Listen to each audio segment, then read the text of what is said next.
விலங்குகள் நலனுக்காக போராடும் தடகள வீரர் டாக்டர் புண்ணியமூர்த்தி நடேசன் பத்மஸ்ரீ 2026. வல்லம் தஞ்சாவூர் மாவட்டத்தில் உள்ள ஒரு அழகிய சிறு கிராமம்.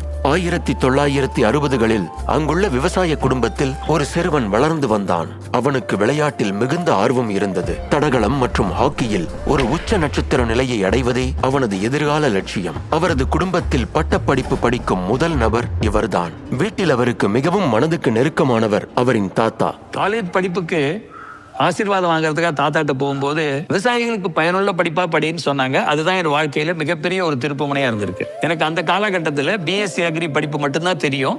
வெட்டினரி சயின்ஸை பத்தி தெரியாது. என்னுடைய நண்பரும் வகுப்பு தோழருமாகிய வீரபாண்டியன் அவர்கள் தான் வெட்டினரி சயின்ஸ் படிப்பு இருக்கிறத சொன்னாரு. இளைஞன் புண்ணியமூர்த்தி மதராஸ் கால்நடை மருத்துவக் கல்லூரியில் 1970களின் நடுப்பகுதியில் சேர்ந்தான். படிப்பில் சிறந்தவராக இருந்ததோடு மட்டுமில்லாமல் தொடர்ந்து 2 ஆண்டுகள் கல்லூரி தடகள சாம்பியனாகவும் திகழ்ந்தார்.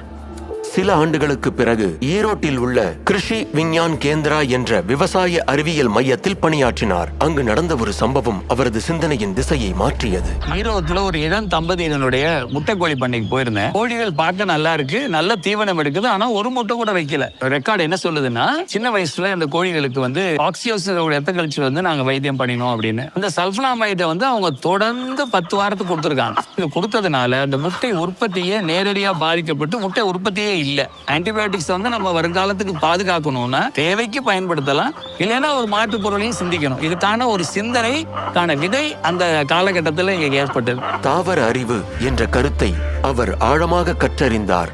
டாக்டர் புண்ணியமூர்த்தி மருத்துவ மூலிகைகளை பயன்படுத்தி மிருகங்களின் நோய்களை குணப்படுத்தவும் தடுக்கவும் எத்னோ வெட்டினரி என்ற மரபு சார்ந்த கால்நடை மருத்துவ அறிவியல் முறையில் சிகிச்சைகள் உருவாக்கி உறுதி செய்தார். மாடு வச்சிருக்கவங்களுக்கு மடி நோய் முக்கியமான ஒரு பொருளாதார பிரச்சனை உள்ள நோய்.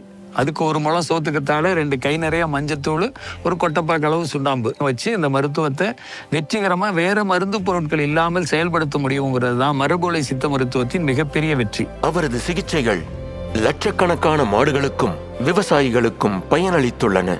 மொத்தம் 34 வகையான நோய்களுக்கு பயன்படக்கூடிய 5 எளிய மருத்துவ முறைகளை அவர் உருவாக்கியுள்ளார். ஒரு பொறுப்புள்ள கால்நடை மருத்துவரா சுத்தமான பால், முட்டை, இறைச்சி கொடுப்பது எவ்வளவு முக்கியமோ அது போல சுத்தமான சாணமும் நீரும் வரணும். அது இருந்தாதான் மண் வளமா இருக்கும். நாம் பயன்படுத்த வேண்டிய அவசியம் இருக்கிற ஆன்டிபயோட்டிக்ஸை பிற்காலத்துக்காக நாம் பாதுகாக்கணும். We conserve antibiotics through ethno-veterinary medicine. Doctor புண்ணியமூர்த்தியின் அனைத்து வேலை குறிப்புகளும் இலவசமாக கிடைக்கின்றன.